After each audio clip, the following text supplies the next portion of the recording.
Hello and welcome to the reading on the 5 competitive forces that shape strategy, otherwise known as Porter's 5 forces. The idea of this reading is to give us a starting point really as an analyst to try and drive towards the returns a company is going to generate. So just keep in your mind that our ultimate goal is to work out, let's say for example, the free cash flows a company will generate over the next X years to try and get an intrinsic value.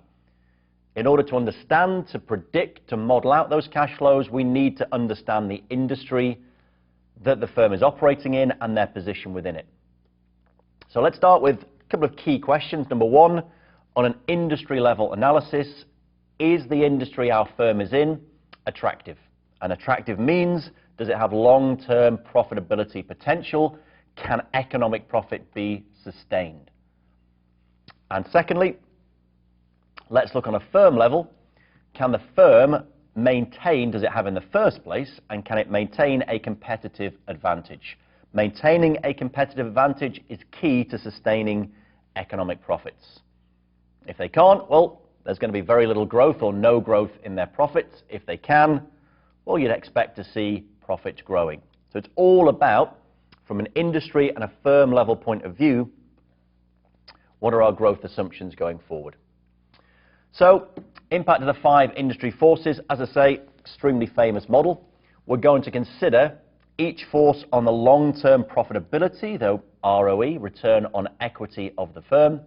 Job as an analyst, and for us here in the exam, to look at each force in turn and decide whether that force is making the industry more or less attractive. So the way to think about it, bad forces, low profits. And ultimately, they'll affect your competitive advantage, your ability to make economic profits, and hence, ultimately, your firm valuation. So that's the context. That's why we're here. On the next slide, the 5 forces themselves. Clearly, it's not an essay exam, so you don't need to learn each force. What you need to do is recognize from a scenario in the vignette what these 5 forces are and whether for this industry, as we said on the previous slide, they are bad or good. So we've got threats of entry, substitutes, bargaining power of buyers and suppliers, and the rivalry within the industry. Let's just hit each one in turn and decide, do they make the industry attractive? Do they allow us to keep our long-term profitability? So here's the first one, the threat of entry. Key issue. Will new industry entrants and add capacity and compete away our value-added component of price? In other words, the threat of new entrants, even if they've not actually entered, just the threat of new entrants will put a cap on our profitability. So the factors we need to look at are those factors which will prevent the threat of new entrants or make it very easy for them to join. So a few classics here. This is by no means a complete list, but some ideas, some classic examples that you could see throughout the vignette. It's a good exam question, this. It's a multiple choice exam, obviously, but this kind of thing gives the examiner a chance to really give you a good meaty vignette with a lot of information and get you to pull out all of these different factors. So things you might need to identify from the vignette: the presence of economies of scale. So we know from our economics readings, the larger the company, the more economies of scale you will for at least over some range of your output experience. Think of something like a natural monopoly. That's a company that will experience economies of scale over its entire range of output, consistently have falling average total cost. That can happen when you have huge fixed setup costs. Big setup costs and tiny marginal costs, variable costs. So think of a broadband network, huge setup cost, maybe billions of dollars, but then a tiny marginal cost to add in customers. That makes it very difficult for people to come into the industry and set up against you. Their initial average total cost will be huge, and you'll be able to effectively underprice them. So if you have a big economy of scale, that reduces the threat of new entrants, reduces the threat of them competing away your value-added component of price, and hence your profitability. Other factors which go in your favor in the industry If you have a very strong brand identity, maybe that's due to your product being different to everybody else's. In that case, very difficult for people to come in and force you away from your product. Switching costs, if they are high, also good news for your industry. It's very difficult for consumers to switch to another product. So, classic example would be some sort of accounting software management system you have throughout your business. Very difficult for you to switch, huge cost involved for you to switch to somebody else's product. So again, high switching costs, good news for the industry. Other factors, the height of the barriers, so obviously the higher they are, the better for your industry. Access to distribution channels is an interesting one. So if you are an incumbent in the industry and you are big enough, you may control those distribution channels. So retail is a very good example, getting your goods into the grocery stores on the shelves in prominent positions. If you're a new entrant to the industry, it might be quite difficult to persuade the grocery store that they should put your product front and center. There's also a good documentary a few years ago, I think it was about Ben & Jerry's ice cream. When they tried to enter into the industry, found that a lot of the literally distribution channels, the delivery vans, etc., just wouldn't do business with them. And on further investigation, they found it was the larger companies saying, look, you do business with this new upstart and you'll lose our contract. Government policy can also play into it. It's an interesting one, that. It is just part of the threat of new entry. We'll talk later on in the reading about fleeting factors. People have often suggested, well, hang on, isn't government policy a sixth force? Well, no, it isn't. It just plays into the existing forces. Government policy such as licenses, for example, could present a high barrier to entry. So if you look at the taxi business, granting a certain number of licenses protects profits within that industry. And you're seeing recently, with the advent of firms like Uber, people trying to get into that industry and chip away and eat away at the incumbents, the existing taxi drivers' profitability. And again, if you have cost advantages similar to the idea of capital requirements, high fixed costs, that can be a really good barrier to people getting in and threatening your profitability. So not, as I say, a complete list, but the kind of thing you might see throughout the vignettes. We're just going to do this for each of these 5 forces. Second force is the threat of substitutes, and this is probably one of the easiest to talk about. So at a very high level, you want a low threat of substitutes. If there are lots of alternative products out there, lots of substitutes that it's very easy for a buyer to switch to, then that's going to put a ceiling on the price people are willing to pay for your product. So look at your product. Is it unique? Is it very difficult for consumers to switch away from it? Do buyers have a propensity to substitute other products? If all of those things, the answer to all those things is yes, then if it's low switching costs, buyers tend to substitute. There is a price-performance trade-off of other products. So, for example, look at now FaceTime, Skype calling. Obviously takes away a huge market for your classic telephone providers because overseas calls can now be done virtually costlessly, which takes away a lot of that profit. So there are other products out there which are cheaper and perform better, and there's zero switching costs for buyers to switch to them. That will put a cap on the price you're able to charge. So high threat of substitutes, not good for your industry. Third force, the bargaining power of your buyers. Once again, very simply, you want this to be low. If your buyers have very high bargaining power, a lot of leverage, those buyers will capture the value-added component of your price, bring your price down, and hence your profitability. So factors, buyer concentration, substitute switching costs, and so on, all the same sorts of factors. They can hold that over your head. So if they are a huge buyer of your product, it's always great to have big, huge customers, large contracts, but that gives them the leverage to dictate price, to dictate conditions to you. For example, a firm I used to work with asked if they could pay us in euros. Didn't have the accounting systems to cope with it, didn't have a euro bank account. Our single biggest customer by far, so the answer is yes, of course you can, because they have the power. Threat of backward integration.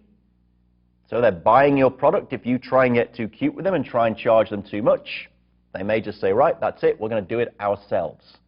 A good example, look at the big brewers and packaging. Long since the brewers have threatened to make their own, and in some cases actually have made their own packaging. So backward integration. And high fixed versus total costs, looking at the cost structure of your buyers. If the product they're buying from you is a very small part of their costs, then they're likely to not really care too much about the price. If it's a huge part, then they'll be very, very price sensitive. In summary, you want the bargaining power of your buyers to be low. Fourth force, you also want the bargaining power of your suppliers to be low. If not, they will capture the value-added component, keep your price down, and take your profitability. So factors, once again, differentiation of inputs. Same sort of idea as with your buyers, but obviously we're going back up the supply chain. If your supplier is the only provider of this specific input, if there are no substitutes for that input, that obviously gives your supplier a lot of power. So you'd like to have a whole range of suppliers. You don't want the industry to be too concentrated. The importance of the volume of your business to the supplier, so now you're really on the other side of this bargaining power of buyers. In this case, you are the buyer. And just like we talked about a threat of backward integration, here there could be a threat of forward integration. In summary, you want the bargaining power of suppliers to be low. And finally, the rivalry amongst existing competitors. A lot of people think this isn't a separate force. It is. You're not just saying we have the bargaining power of buyers, suppliers, substitutes, threat of new entry, all coming into rivalry. Rivalry is a separate force on its own. So whether all of the other forces are good or bad, you still could have a highly rivalrous industry or not. Key issue, if it's highly rivalrous, if everybody is banging heads constantly, clearly you're going to compete away your value-added components and eat into profitability. So what you want is an industry with not much rivalry. Factors, growth levels. If you got high industry growth, this could be a good thing because people are focused on just trying to capture the share in the growing industry. Don't focus too much on each other. On the other hand, if it's a very slow-moving industry, stagnating, it's a very mature product, what tends to happen is the existing companies in there start to chip away at each other and compete away profits. Once again, if you've got a differentiated product, your own brand identity, that's good to try and keep competition away because people can't compete with your product. Bad forces, well, exit barriers tend to force competition. If there's a high cost of exit, so maybe you've got huge investment in specialized assets in this industry, people just don't leave. And they do everything they can to squeeze some sort of profit out of this industry, and that tends to lead to price wars. So what you don't want is a high level of competition. If it's low, it's better for the industry. Now, seen a lot of factors in there which contribute to these forces. Just be aware, a lot of those factors are mentioned here as non-Porter forces. What we refer to, I say we, what Porter refers to as fleeting factors. These are factors that influence profitability in the short run, but are not forces in their own right. So you saw, when we were looking at rivalry in the industry, industry growth was one contributing factor. When we looked at the threat of new entrants, barriers to entry, government policies were one factor that influenced it. But government policies, complementary products, innovation, industry growth may all be good, may all be bad at any given time, and they will change. They are fleeting factors. For example, look at your iPhone and iTunes, complementary products. The invention or the launch of iTunes makes it very easy to get music onto your iPhone and makes the iPhone more attractive and boosts sales. So complementary products there are a good thing. On the other hand, electric cars, if you get an electric car, you need to find a charging station, that's the complement, and there just aren't any. So that makes it very difficult to sell your electric cars when people say, I can't charge it anywhere. So it could be a bad thing. Government policies, as we talked about with the taxi industry, licenses create barriers to entry. That's great. But what about health and safety, regulation in an industry? That makes it unprofitable potentially. So they could go in either direction. And be aware, even the 5 forces themselves may change over time.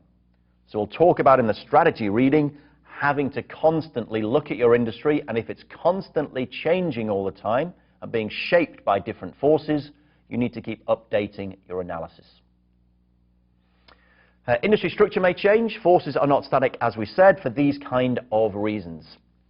Changes within and without the industry, so outside forces can change, or the structure within, as maybe major competitors leave or come in. There's a huge technological advancement which changes the industry. Regulatory changes from the government and levels of innovation technology. Look, for example, earlier at the telephone industry I talked about, new technology means Skype pretty much takes away that overseas part of the market for traditional telephone companies. Could be good, could be bad. So again, in a vignette in the exam, you have to take these factors and tell the examiner whether that's a force for good in the industry or bad. So they could increase the bargaining power of suppliers. That would be bad. Suppliers, also bad. Increase the threat of substitutes, bad. New entrants, bad. Or they could increase rivalry and wipe out your potential industry profits. So make sure you know which direction these changes are taking the industry in. Finally, individual firms can move entire industries to try and make them more attractive.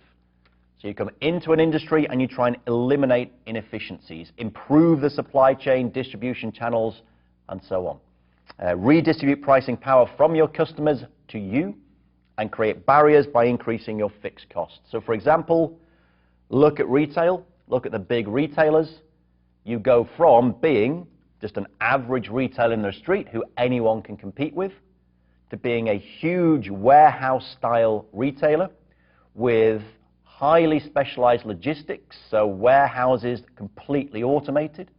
You can send out your orders without a human being involved. It's all barcoded. You have highly sophisticated point-of-sale machines that will track customer orders, track customer data, make it easy to target advertising towards them, and so on. The more you do to kind of build up those barriers, the better it is for maintaining your competitive advantage. In summary, it is an important reading. It is short. Don't be fooled by that. It's very popular, at least in practice exam questions. I can tell you that ethically. So know the forces, be able to identify. For me, that's the key. Going through a vignette, pulling it apart, seeing each bit of information you've been given about the industry and whether that's good or bad news for any company that's currently sat within that industry.